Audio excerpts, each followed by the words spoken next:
Hello students. तो आज हम लोग शुरू करने जा रहे हैं बेसिक मैथ्स एंड फिज़िक्स। तो जो भी बच्चे बायो केमिस्ट्री फिज़िक्स लेते हैं और जिनका 11 में मैथ्स नहीं रहता है, तो उन लोगों को हमेशा लगता है और डाउट होता ही है कि आखिर ये फिज़िक्स में हो क्या रहा है। तो हमें उसके लिए बेसिक मैथ्स आना चाहिए होता है। Physics is just like maths but in different terms. तो बिना मैथ्स के, बेसिक मैथ्स के 11 और 12 फिज़िक्स बहुत मुश्किल होता है और ये चीज़ काफ़ी वक्त बाद पता चलता है। तो इसलिए 11th शुरू होने से पहले ही मैं आप लोगों को कुछ इंपॉर्टेंट फार्मूलाज, टर्म्स, सिंबल्स समझाने वाली हूँ जो आपके फिज़िक्स में यूज़ होने वाला है। और ये चीज़ें काफ़ी इंपॉर्टेंट होती हैं क्योंकि अगर आप ये नहीं समझिएगा तो आगे आपको 11 और 12 में काफ़ी दिक्कत होगा, क्योंकि एक तरीके से आपका मैथ्स भी नहीं होता है, मैथ्स वाले स्टूडेंट का तो कवर हो जाता है। तो चलिए हम लोग शुरू करते हैं। तो जो हमारा सबसे पहला जो टॉपिक है वो है हमारा ग्रीक अल्फ़ाबेट्स।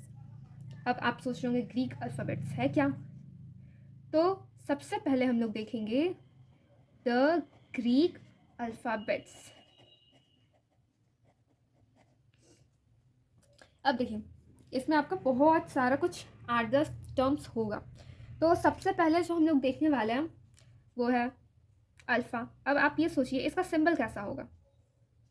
सोचिए सोचिए, क्योंकि क्वेश्चन में कितनी बार पूरा लिखे होने की जगह सिंबल्स यूज़ किया जाता है ये दिखाने के लिए कि आखिर ये है क्या।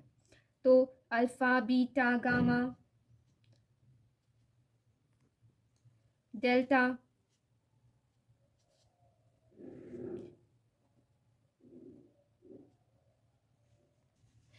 तो ये देखिए हमारे पास टोटल 20 टर्म्स हैं यहाँ पे। अब मैं आपको प्रोनाउंस करना भी सिखाऊंगी और इसका सिंबल भी बताऊंगी, क्योंकि जब मैम आपको एक क्लास में आंसर क्वेश्चन लिखवाएंगी तो उसमें आपको ये नहीं कहेंगे कि अल्फ़ा बीटा तो आपको पूरा लिखना है, उसकी जगह आपको सिर्फ सिंबल यूज़ करना है। और मेरा 11th 12th में तो ऐसे ही गुजर गया कि अरे ये मैम क्या बोल रही हैं, रो कैसे लिखता है, सिग्मा कैसे लिखता है, टाउ का क्या होगा। तो इसीलिए मैं आपको समझाती हूँ। सबसे पहले हमारा अल्फ़ा। अल्फ़ा को हम लोग सिंबल में ऐसे लिखते हैं, बीटा कुछ इस तरीके से लिखाता है, गामा ऐसा होता है, डेल्टा इस तरीके से। अब डेल्टा एक और तरीके से लिखाता है, इस ट्रायंगल की तरह भी डेल्टा को लिखा जाता है। एप्लिसॉन को हम लोग इस ई की तरह लिखते हैं। आयोटा आपका नॉर्मल इस थोड़े टेढ़े आई की तरह लिखाता है। कप्पा आपका के हो गया, लैम्बडा इस तरीके से रहता है। ये आपका म्यू है, म्यू हम लोग एम की तरह लिखते हैं। न्यू को हम लोग वी लिखते हैं। ये आपका रो है, रो इस तरीके से लिखाता है। फिर ये सिग्मा। अब सिग्मा को एक और तरीके से लिख सकते हैं, वो है इस थोड़े ई टाइप्स में ही रहता है। ये आपका टाउ, टाउ इस तरीके से लिखाएगा। ये आपका एटा है, एटा इस तरीके से। थीटा, पाई हम लोग इस तरीके से लिखते हैं, ये फाई है। ये दो तरीके से लिखा जाता है, इसका सिंबल ऐसे और ऐसे दोनों तरीके से। फिर आपका ये साई, इसको हम लोग एक्स की तरह लिखते हैं। ये फाई आपका ऐसे लिखा था। और ओमेगा, ओमेगा आपका डब्ल्यू भी लिखा सकता है और इस तरीके से भी यूज़ होता है। तो ये सारे वो ग्रीक अल्फ़ाबेट टर्म्स और उसके सिंबल्स हैं जो क्लास 11 12 में बहुत इंपॉर्टेंट होता है। अब हम लोग समझने वाले हैं प्रीफिक्स और उसके मल्टीपल्स, ठीक है। तो चलिए हम लोग देखते हैं कि प्रीफिक्स और उसके मल्टीपल्स कैसे लिखे जाता है। तो सबसे पहले आप हेडिंग डाल लीजिए, प्रीफिक्स मल्टीप्लायर्स। और इसको एक तरह से कन्वर्जन भी कहा जाता है।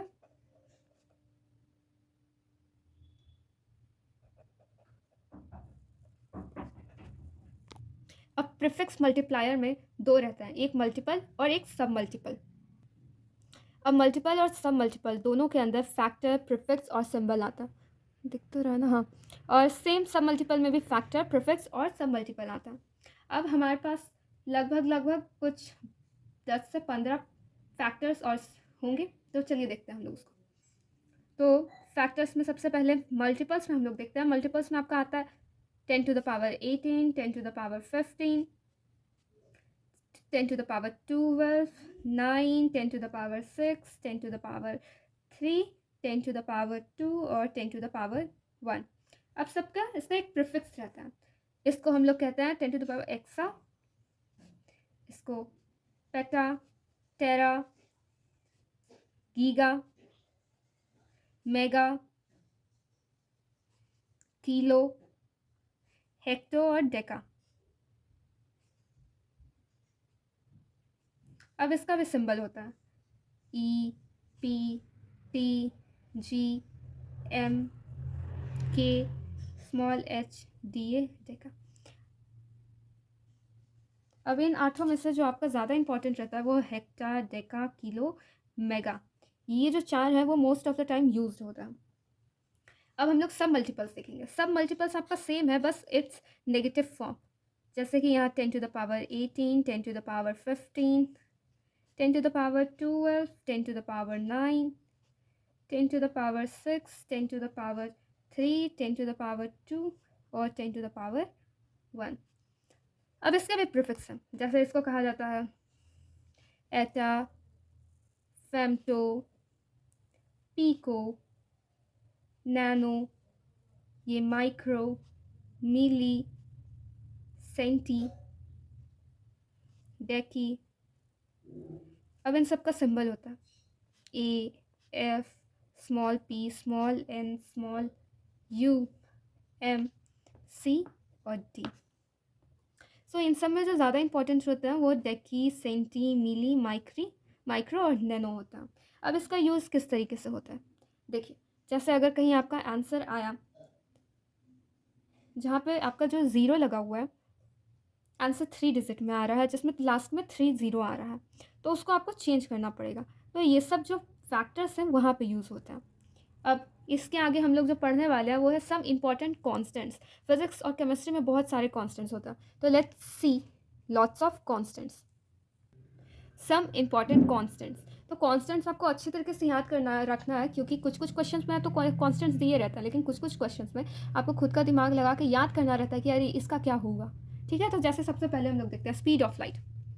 तो speed of light, can anyone tell कि इसका क्या होगा?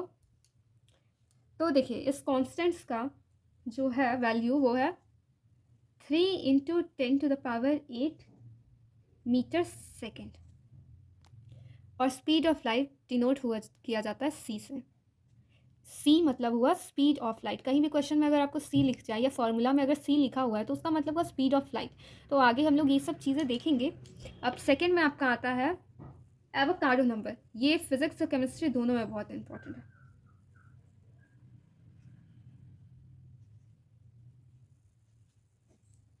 और इसका जो डिजिट है, वैल्यू है, वो है 6.022 into 10 to the power 23 mole minus 1। अब इसको हम लोग डिनोट करते हैं एन ए से। तो ये सारी चीज़ें आपको याद करते जाना है, नोट करते जाइए। वो से आपको ये सारी चीज़ें पिंटरेस्ट अकाउंट जो सेम कॉन्सेप्ट ब्रिज से बना हुआ है, आप उस पर भी ये सारे नोट्स ढूंढ सकते हैं।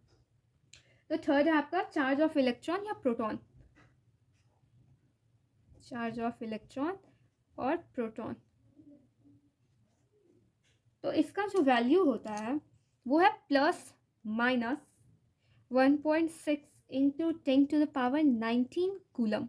ठीक है, अब ये प्लस माइनस का मतलब ये है कि जिस तरीके से आप इसे क्वेश्चन में यूज़ कर रहे हैं, तो ये प्लस में भी हो सकता है, माइनस में भी हो सकता है।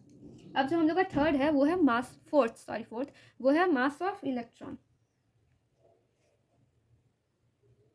अब मास ऑफ इलेक्ट्रॉन का बताइए, आप लोगों को याद है? ये 9-10 में ही हम लोगों ने पढ़ा था। तो इसका जो वैल्यू है वो है 9.1 into 10 to the power -31 kg। ठीक है, मास ऑफ इलेक्ट्रॉन kg में यूज़ होता है। अब हम लोग जो फिफ्थ देखेंगे वो है मास ऑफ प्रोटॉन और न्यूट्रॉन। नेक्स्ट हम लोग का मास ऑफ प्रोटॉन और न्यूट्रॉन, तो इसका जो वैल्यू होता है वो है 1.67 into 10 to the power -27 kg।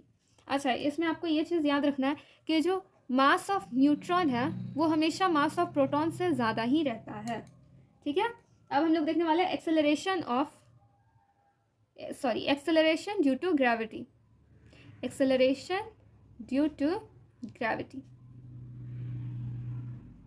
अब ग्रेविटी को जी से डिनोट किया जाता है। ग्रेविटी इज डिनोटेड एज जी। ठीक है।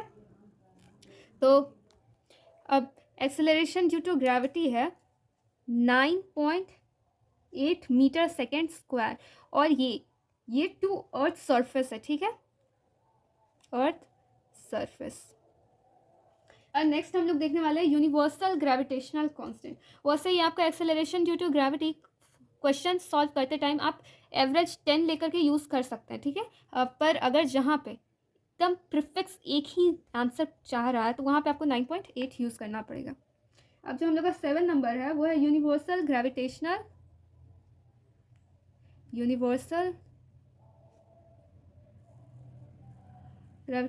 कांस्टेंट, ठीक है। अब यूनिवर्सल ग्रेविटेशनल कांस्टेंट का जो वैल्यू है वो है 6.67 into 10⁻⁻11 newton metre square kg, ठीक है। अब इसको हम लोग डिनोट करते हैं कैपिटल जी से। 7 नंबर है आपका 8 नंबर है आपका universal gas constant, universal gas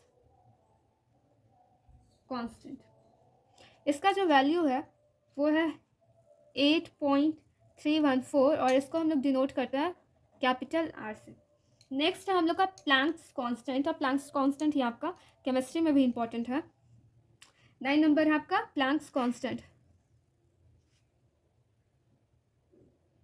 इसका जो वैल्यू होता है वो है 6.626 इंटू 10⁻⁻34 जूल सेकेंड, और इसको हम लोग डिनोट करते हैं स्मॉल एच से, ठीक है। जो 10 नंबर है वो है रेडबर्ग कांस्टेंट, ठीक है। इसको हम लोग लिखेंगे रेडबर्ग कांस्टेंट, रेडबर्ग कांस्टेंट, और इसका वैल्यू जो है 1.097 इंटू 10⁻7 मीटर, ठीक है। और इसको हम लोग डिनोट करते हैं कैपिटल आर से। अब नेक्स्ट है आपका परमिटिविटी ऑफ फ्री स्पेस। तो 11 नंबर है हम लोग का परमिटिविटी ऑफ फ्री स्पेस। अब इसका जो वैल्यू है वो है 8.85 इंटू 10⁻⁻12 कूलम स्क्वायर N1, ठीक है। और इसको हम लोग डिनोट करते हैं E0 से। तो ऐसे बहुत सारे आपको मिलेंगे, लेकिन जो ज़्यादा इम्पोर्टेंट थे, अच्छा इसमें एक और आप लिख लीजिए, वो मेरे ख्याल से इम्पोर्टेंट ही है, परमिएबिलिटी ऑफ फ्री स्पेस, ठीक है, परमिएबिलिटी ऑफ फ्री स्पेस। अब इसका जो वैल्यू है वो है 4 पाई इंटू 10⁻⁻7, और इसको हम लोग डिनोट करते हैं μ0 से। तो ऐसे बहुत सारे हैं constant, Boltzmann constant, Stefan Boltzmann constant, पर जैसे जैसे हम लोग चैप्टर पढ़ते जाएंगे वैसे वैसे आगे हम लोग देखते जाएंगे, पर इतना इंपॉर्टेंट था, ठीक है। तो आगे जो हम लोग देखने वाले हैं वो है ऑल बेसिक ट्रिग्नोमेट्रिक फार्मूलाज। तो फिजिक्स में ट्रिग्नोमेट्री बहुत ज़्यादा ही यूज़ होता है, तो इसलिए अब हम लोग देखने वाले हैं ऑल ट्रिग्नोमेट्रिक फार्मूला। तो ट्रिग्नोमेट्रिक फार्मूलाज में हम लोग सबसे पहले देखने वाले हैं ट्रिग्नोमेट्रिक आइडेंटिटीज़। तो इसमें सब बेसिक वही 9, 10 का फार्मूला रहता है जो 11 में और 12 में यूज़ होता है। तो इधर देखें, सबसे पहले आपका आता है complementary angles. Complementary angles, complementary angles में आपका सबसे पहला जो है वो है sine theta equals to cos 90 degree minus theta, ठीक है। तो ये साइन थीटा और उसका जो वैल्यू लिखा हुआ है आगे, अगर आप प्रॉब्लम सॉल्व करेंगे कोई क्वेश्चन तो उसमें इस तरीके से आपको इसको यूज़ करना रहता है।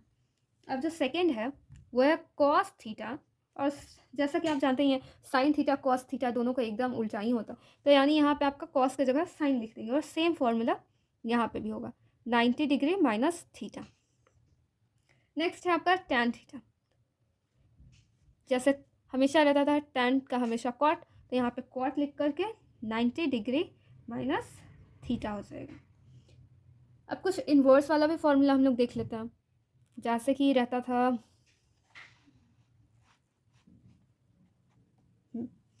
तो जैसे कि कुछ ऐसे रहता था, देखिए सेक थीटा। अब सेक थीटा का क्या होगा, सोचिए सोचिए। तो सेक थीटा का रहता था 1/cos थीटा। कॉसेक थीटा का होता था 1/sin थीटा। कॉट थीटा का यहाँ पे हो गया 1/tan थीटा। अब इसमें दो और फॉर्मूला आप देख लीजिए। tan theta equals to sine theta by cos theta. अब यहाँ पे कॉट थीटा का देखिए, कॉट थीटा का cos theta by sine theta. ठीक है, तो ये इन दोनों, अब इसमें आप बॉक्स बना लेंगे तो अगर आप देखेंगे तो ये दोनों एक साइड आ जाता है और ये तीनों आपके एक तरफ रह जाते हैं। तो इस तरीके से रहता है ये। अब इसमें 2-3 फॉर्मूला और आता है, जैसे कि एक ये देख लीजिए आप। अब इसमें 3 फॉर्मूला और है, जैसे कि sine square theta plus cos square theta का जो वैल्यू होता है वो होता है 1, और tan स्क्वायर थीटा प्लस 1 का जो वैल्यू होता है वो होता है कॉसेक स्क्वायर थीटा। अब 1 प्लस जो कॉट थीटा है, कॉट स्क्वायर थीटा, उसका जो वैल्यू होता है वो है कॉसेक स्क्वायर थीटा। तो इसमें जो ज़्यादा यूज़ होता है फिजिक्स में वो है ये वाला। तो ये वाला आपको अच्छे से याद कर लेना है क्योंकि ये ज़्यादातर यूज़ होता है। तो अब हम लोग देखने वाले हैं ये डिग्रियों के value sine theta cos theta का। तो साइन 0 का जो वैल्यू होता है वो 0 ही होता है। साइन 30 का 1/2, 45 का √2/2, इसका हुआ √3/2, और ये हो गया 1। अब जो साइन का होता है कॉस का उसका उल्टा होता है, यानी कि जो 90 में है वो यहाँ 1 में हो जाएगा, ये जो 60 में था वो यहाँ पे √3/2 में हो जाएगा।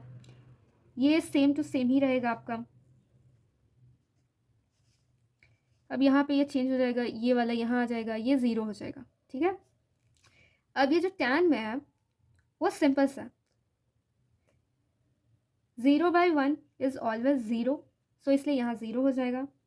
अब आप यहाँ देखिएगा तो यहाँ पे आपका ये 2 और ये 2 कट जाएगा, तो यहाँ पे आपका क्या बचेगा, तो यहाँ पे ये हो जाएगा √3/3। ये क्योंकि यहाँ √2 यहाँ कट जाएगा तो इसलिए ये 1 आ जाएगा। यहाँ पे आपका 2 और 2 कट गया तो यहाँ पे सिर्फ √3 आएगा। और 1/0 इज ऑलवेज नॉट डिफाइंड क्योंकि इसका कोई मतलब ही नहीं बनता है।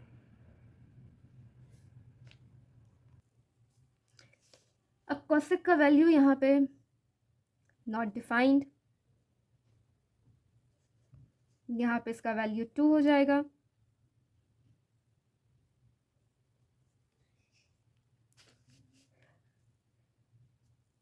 यहाँ पे √2, 2 √3/3, 1, आपका सेक 1, 2, 3, √3, यहाँ √2, 2 और ये नॉट डिफाइंड होगा। अब जो कॉट का है वो tan का उल्टा होगा यहाँ पे कॉट में, यानी कि यहाँ पे अगर नॉट डिफाइंड था तो सेम यहाँ पे नॉट डिफाइंड हो जाएगा। यहाँ पे √3 था तो इसलिए इस बार √30 डिग्री में √3 होगा। यहाँ पे 1, यहाँ पे √3/3 क्योंकि यहाँ पे भी √3/3 था और यहाँ पे 0, तो डायरेक्ट 0 यहाँ पे आ जाएगा। तो ये था एंगल्स इन डिग्री और साइन थीटा कॉस थीटा सबका वैल्यू 0, 30 डिग्री, 45, 60 डिग्री और 90 डिग्री के लिए। तो ये है वो ट्रायंगल जो हम लोग पढ़ चुके थे। अब देखिए जो थीटा के सामने होता है उसको हम लोग अपोजिट साइड कहते हैं, इसके जो साथ में रहता है उसको एडजेसेंट। अब जो 90 डिग्री के सीधे में जो है सामने उसको हम लोग हाइपोटेन्यूस कहते हैं। अब इसका भी तरीका होता है, साइन थीटा में आपका अपोजिट बाय हाइपोटेनियस होता है, कॉस में आपका एडजेसेंट बाय हाइपोटेनियस होता है। अब टैन थीटा में अपोजिट बाय एडजेसेंट होता है। अब जो बाकी साइन का, यहाँ पे आप कॉसेक का इसका उल्टा कर लीजिए, यानी आपका हाइपोटेनियस बाय अपोजिट रहा। यहाँ पे कॉस का उल्टा सेक होता है, सेक में आपका इसका उल्टा हो जाएगा, हाइपो का एडजेसेंट कर लीजिए, ठीक है। अब यहाँ पे जो कॉट थीटा है, कॉट थीटा में आपका इसका उल्टा हो जाएगा, एडजेसेंट का अपोजिट, ठीक है। यानी अगर आप ये तीनों याद कर लेते तो उसके बाद आप इसका रिवर्स कर देंगे तो यहाँ पे हो जाएगा। अब हम लोग जो अगला देखने वाले हैं वो देखेंगे कि अगर थीटा का वैल्यू x है तो कौन कौन से जो फॉर्मूला है वो यूज़ हो सकते हैं। तो अगर थीटा आपका हुआ x, तब हम लोग क्या यूज़ कर सकते हैं। तो इसमें 4-5 इंपॉर्टेंट फार्मूला होगा। जैसे कि एक सबसे पहले हम लोग उधर देख चुके हैं, वो है cos square x plus sine square x equals to 1, यानी इसका वैल्यू 1 रहेगा। अगर आप कभी फिजिक्स का कोई फॉर्मूला सॉल्व कर रहे होंगे तो उसमें कभी कभी ऐसा होता है कि आखिरी में आपका ये आ जाता है बीच में ऐसे करके एक्सप्रेशन, तो इसका वैल्यू आप 1 लेकर के आगे सॉल्व कर सकते हैं। और सेम यहाँ पे हम लोग टैन स्क्वायर थीटा और cos square theta, cot square का भी देख चुके हैं। लेकिन चलिए यहाँ पे भी हम लोग लिख लेते हैं, 1 प्लस टैन स्क्वायर एक्स का वैल्यू हो जाता है सेक स्क्वायर एक्स, और 1 प्लस कॉट स्क्वायर एक्स का हो जाता है कॉसेक स्क्वायर एक्स। एक दूसरा इसका होता है माइनस में, आप देखिए sine minus x equals to sine x, और cos minus x equals to cos x, tan minus x equals to minus tan x. तो जब थीटा की वैल्यू x है तो हम लोग के पास ये कुछ 4-5-6-7 फार्मूला यहाँ पे हैं। वैसे तो बहुत सारे फार्मूला आ जाते हैं ट्रिग्नोमेट्री में, लेकिन जो इम्पोर्टेंट है अभी हम बस वही देखेंगे, बेसिक। तो यहाँ पे अब जो अगला हम लोग देखने वाले हैं, अगर पाई का वैल्यू 180 लेकर के हम लोग अगर फार्मूला देखें तो इसमें कुछ 8 फार्मूला आता, जैसे कि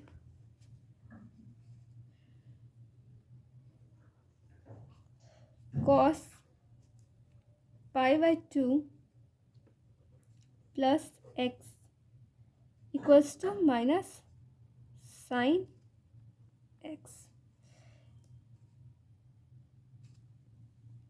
अब सेम इसका उल्टा रहता है साइन के लिए, जहाँ पे आपको यहाँ पे साइन कर देना है, साइन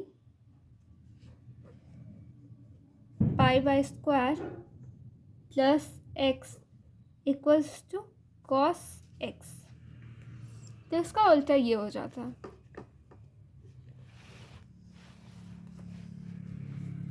इसमें अगर हम लोग 6 फार्मूला और देखें तो वो 6 फार्मूला कुछ ऐसे रहता है,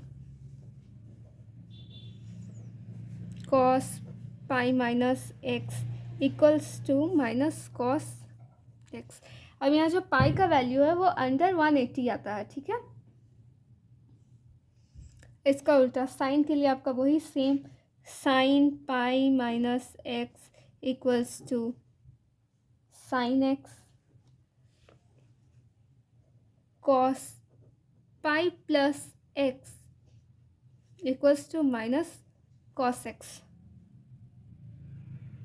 हाँ, तो फिर ये हो जाएगा माइनस कॉस एक्स। अब सेम यहाँ पर sine pi plus x equals to minus sine x,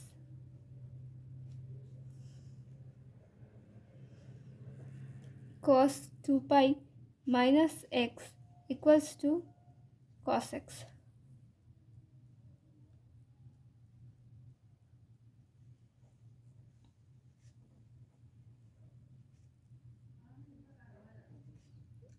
equals to minus, ठीक है। तो जब पाई का वैल्यू 180 रहेगा तो ये कुछ 8 फार्मूला है। फार्मूला आप ट्रिग्नोमेट्री में देखिएगा तो बहुत सारा रहता है।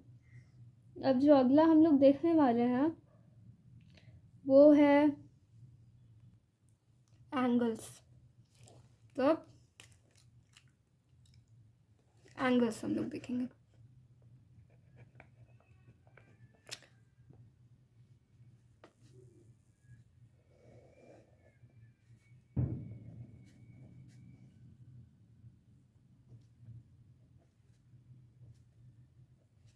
इस साइड x होता है, ये साइड y होता है।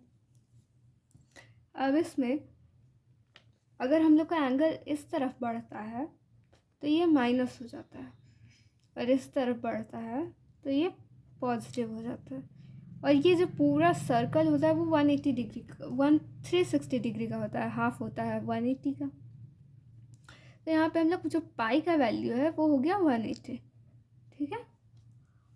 अब 360 हो गया 2 पाई, 180 डिग्री पाई। और ऐसा ही अगर 1 डिग्री का हम लोग को निकालना रहेगा तो वो रहेगा पाई बाई 180 डिग्री। तो इसका हम लोग आगे देखते हैं।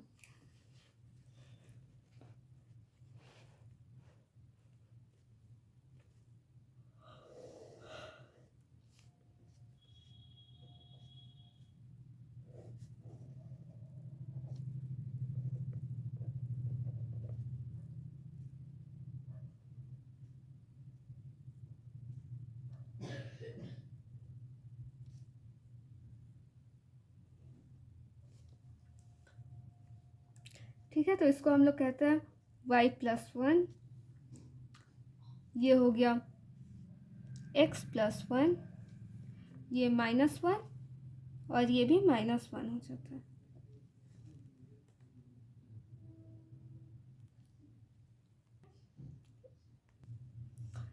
तो इसमें जो x एक्सिस होता है वो कॉस के लिए यूज होता है, और y एक्सिस का यूज साइन के लिए होता है, रिप्रेजेंट करने के लिए। ठीक है, तो ये हो गया पाई बाई 2 पाई, फिर 3 पाई बाई 2 और ये 2 पाई। क्योंकि एक यहाँ सर्कल बन रहा है, वो सर्कल होता है 360 डिग्री का, क्योंकि सर्कल हमेशा 360 डिग्री का होता है, तो इसलिए हम लोग ऐसे यूज़ कर रहे हैं। अब देखिए, आपके पास अगर क्वेश्चन है, कहे आपको कि 30 डिग्री निकालने के लिए, तो आप कैसे इसको निकालिएगा? तो 30 डिग्री के लिए 30 डिग्री के लिए हम लोग इस तरीके से फॉर्मूला लगाता है, 30 इंटू पाई बाई 180 डिग्री। अब ये 0 0 कट गया, 3 1 ज़ा 3 और ये आ जाता है यहाँ पर 6, तो इसका आंसर रहेगा पाई बाई 6। इस तरीके से आप जितने भी है वो सबका फॉर्मूला निकाल सकते हैं आंसर। अब नेक्स्ट आप ट्राई करके देख सकते हैं 90 डिग्री का।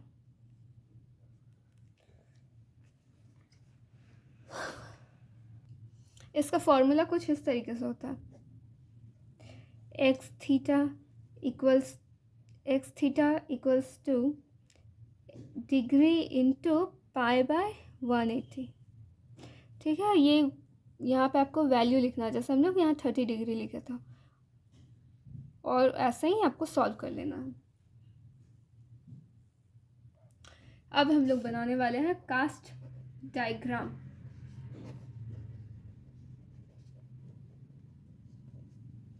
तो ये कैसे बनता है? ये सेम उसी तरीके से आप सबसे पहले ऐसे बना लीजिए।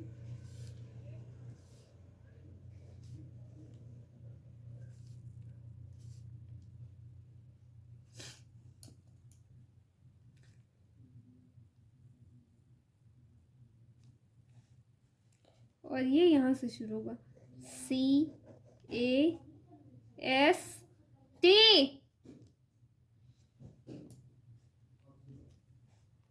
अब इसको याद करने के लिए हम लोग ऐसे लिख सकते हैं, ऐड शुगर टू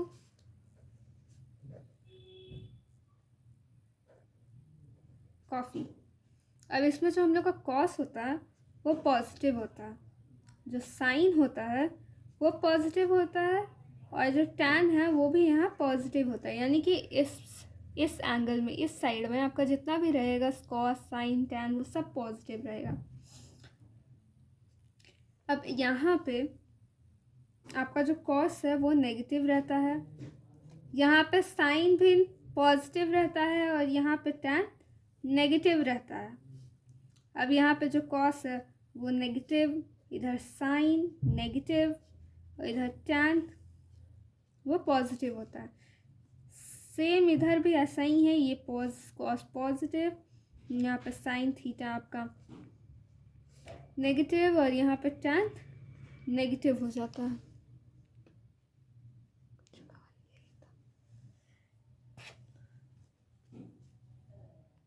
अच्छा, इसमें ट्रिक ये है कि आपका जो पाई और 2 पाई होगा वो एक्स एक्सिस में होगा, ठीक है, और पाई बाई 2 और 3 पाई बाई 2 ये वाई एक्सिस में होता है।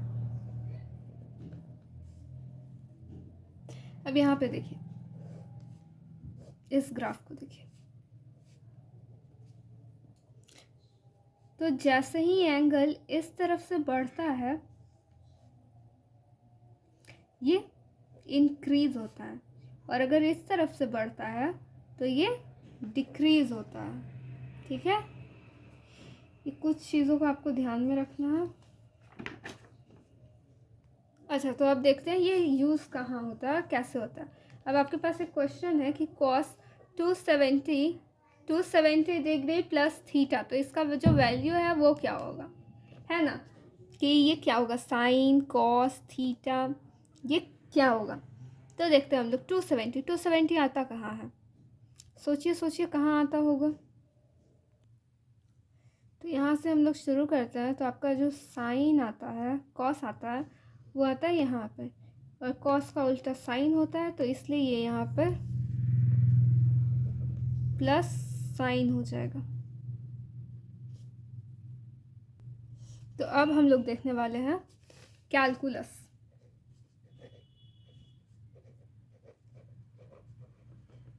ठीक है, कैलकुलस में आता है 2,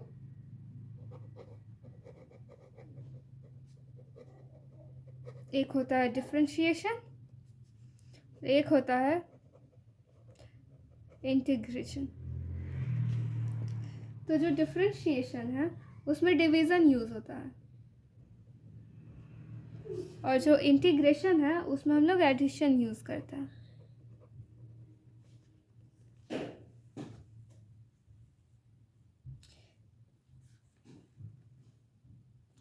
अब इसमें डिफरेंशिएशन में हम लोग जो कोई कर्व रहा, जैसे समझिए ऐसा आपके पास एक ग्राफ है, वो कुछ ऐसे है, तो अब हम लोग इस कर्व का ग्रेटिट्यूड निकालेंगे। और इस इंटीग्रेशन में होता है कि ये सेम कर्व है लेकिन हम लोग इसका एरिया निकालते हैं छोटे छोटे टुकड़ों में, ठीक है। अब इसका जो काम रहता है ये है आपका इंस्टेंटेनियस वेलोसिटी और एक्सेलरेशन, और ये है वॉल्यूम या एरिया कैलकुलेट करने के लिए, ठीक है।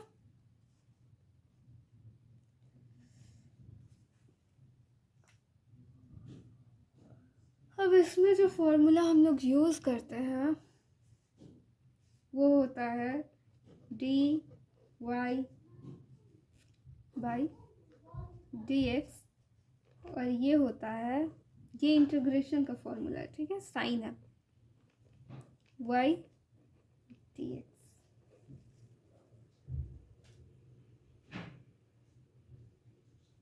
तो ऐसे ही होता है। अब ये जो दोनों है वो एक दूसरे के बिल्कुल अपोजिट होता है।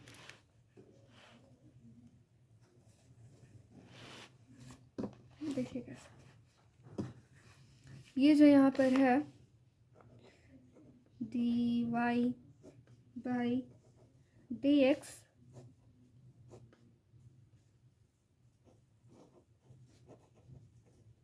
बिल्कुल अपोजिट होता है, और इससे ये बन सकता है और इससे ये बन सकता है, ठीक है। यहाँ पे ऐसा होता है। अब चलिए हम लोग डिफरेंशिएशन का, सबसे पहले हम लोग डिफरेंशिएशन का कुछ रूल्स देख लेते हैं।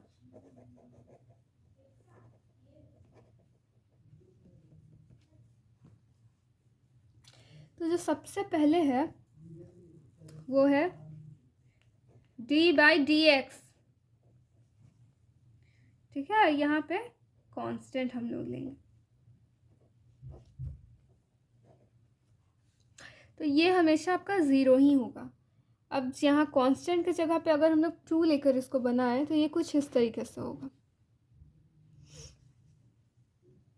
एग्जाम्पल ये अगर है d/dx और कांस्टेंट की जगह अगर यहाँ पे 4 है, ठीक है, तो ये 0 रहेगा। यहाँ पे कोई भी ऐसा नंबर रहे जो डिवाइड हो सकता है तो उसके तब यहाँ पे 0 ही होगा। अब जो सेकंड फॉर्मूला इसमें आता है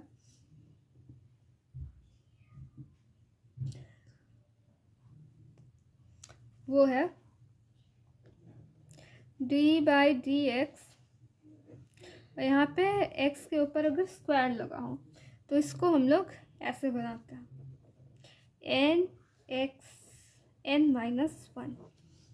तो इसको एग्जाम्पल के तौर पे अगर हम लोग देखें तो समझिए कोई ऐसे है d/dx, यहाँ पे x = 4 है, ठीक है, उसके ऊपर 4 का स्क्वायर लगा हुआ है। तो इसको हम लोग बनाएंगे इस तरीके से, ये जो 4 है वो आपका x के आगे आ जाएगा, तो यहाँ पे 4x और जो पावर था 4 का वो 4 - 1 लिखा जाएगा। तो ये यहाँ पे फिर बनेगा 4x और इसके ऊपर पावर 3। तो ये था दूसरा फॉर्मूला। अब हम लोग अगला देखते हैं। तो थर्ड नंबर d/dx और यहाँ पे है log x। तो अगर जब भी log x रहेगा तो वो आपका हो जाएगा 1/x। फोर्थ नंबर अगर ये है d/dx kx, तो ये हो जाएगा k और इसमें से जो x है वो हट जाएगा। अगर यहाँ पे d/dx और यहाँ sin x हो तो ये आपका cos x हो जाएगा। सेम। अब 6 नंबर है d/dx, तो यहाँ पे ex है, तो अगर ऐसा रहेगा तो ये डायरेक्ट ex कॉपी हो जाएगा, ठीक है। तो ये कुछ इम्पोर्टेंट था। अब अगला हम लोग चलिए एक क्वेश्चन देख लेते हैं सबसे पहले। तो एक क्वेश्चन है कि 4x 6 + 2x 4 + x² + 2x + 3, तो ये सॉल्व कैसे बनेगा कैसे? क्योंकि ये डिफरेंशिएशन है तो सबसे पहले हम लोग यहाँ लगाएंगे d/dx, उसके बाद यहाँ पे हम लिखेंगे 4x 6 + 2x 4 + x² + 2x + 3। सब कॉपी कर लेना है। अब सबको अलग अलग लिख देंगे। d/dx 4x 6 + d/dx 2x 4 + d/dx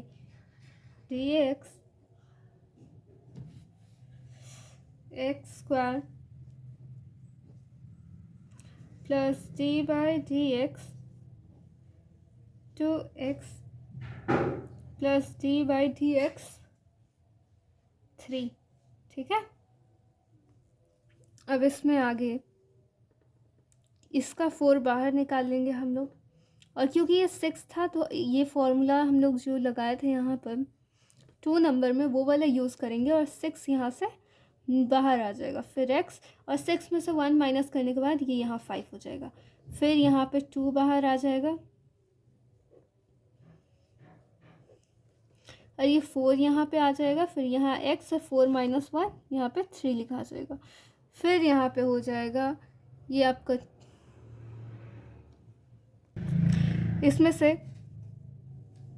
ये ऊपर में जो 2 है वो यहाँ लग जाएगा, तो ये बन जाएगा 2x प्लस इसमें से 2 बाहर आ जाएगा और अंदर 1 रह जाएगा, ठीक है।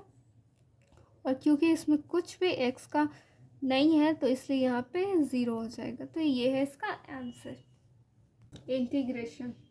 तो अब हम लोग देखने वाले हैं इंटीग्रेशन फॉर्मूलाज,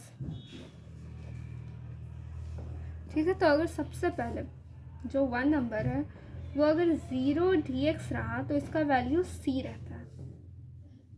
अगर ये इंटीग्रेशन का साइन है, इंटीग्रेशन 1 dx, तो ये आपका x प्लस c हो जाता है।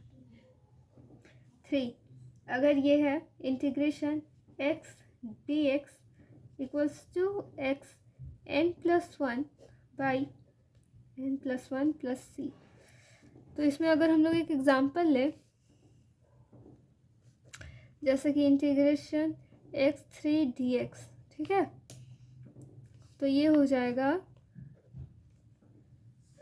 x3+1 by 3+1 plus c। तो ये बनेगा आपका x4/4 प्लस c, ठीक है। अब नेक्स्ट हम लोग देखते हैं 4 नंबर। तो अगर 4 नंबर हम लोग देखें तो वो है ex dx equals to ex plus c हो जाएगा। और 5 नंबर अगर 1 dx तो वो बन जाएगा ln x प्लस c। तो ऐसे बहुत सारे फॉर्मूले हैं। हम लोग एक अलग वीडियो करेंगे कैलकुलस के ऊपर, अभी के लिए इतना काफ़ी है।